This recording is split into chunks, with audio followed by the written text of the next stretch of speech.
मुझे ये कहते हुए बहुत शर्म महसूस हो रही है योनर कि हमारे इस महान देश में हर लड़की बचपन से लेकर युवावस्था तक शारीरिक और मानसिक किसी न किसी रूप से प्रताड़ित रहती है। और इस पूरे प्रकरण में योनर किसी को इस बच्ची में पीड़ित दिखाई देती है, तो किसी को पैसे कमाने का साधन, तो किसी को अपनी कुंचित वासना को पूरा करने की ललक, तो किसी को इसमें टीआरपी।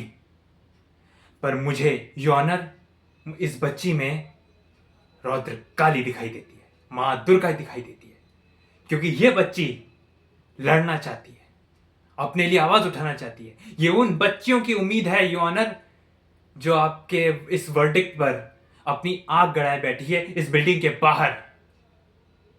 पर हमारे इस डिफेंस काउंसिल को इस केस में भी धर्म धर्म धर्म धर्म और धर्म के अलावा और कुछ नजर नहीं आ रहा। योनर, इस संसार में कुकर्म को 3 भागों में बांटा गया है।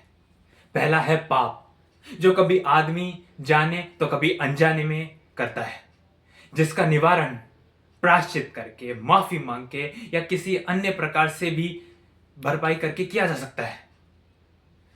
दूसरा कुकर्म आता है अति पाप, जैसे हत्या, अपहरण और जघन्य अपराध, जिसकी कई हद तक भी माफी संभव है।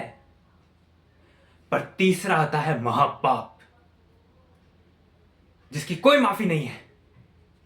इस पर पार्वती जी ने शिव जी को टोका और अचंभे से पूछा कि हे प्रभु, रावण ने सीता का अपहरण किया, तो आप इसे महापाप क्यों कह रहे हैं? इस पर शिव जी मंद मंद मुस्काए और उन्होंने पार्वती जी से कहा कि हे पार्वती, यह पाप जो है, इसका प्रभाव संसार के मानवता और प्रभुता पर सदा तक रहेगा। यह महापाप के अंतर्गत आता है। मैं रावण को माफ कर देता अगर उसने सीता का अपहरण रावण बन के किया होता, पर उसने साधु का वेश बदला, जिसका प्रभाव संसार के सनातन और साधुत्व पर हमेशा रहेगा।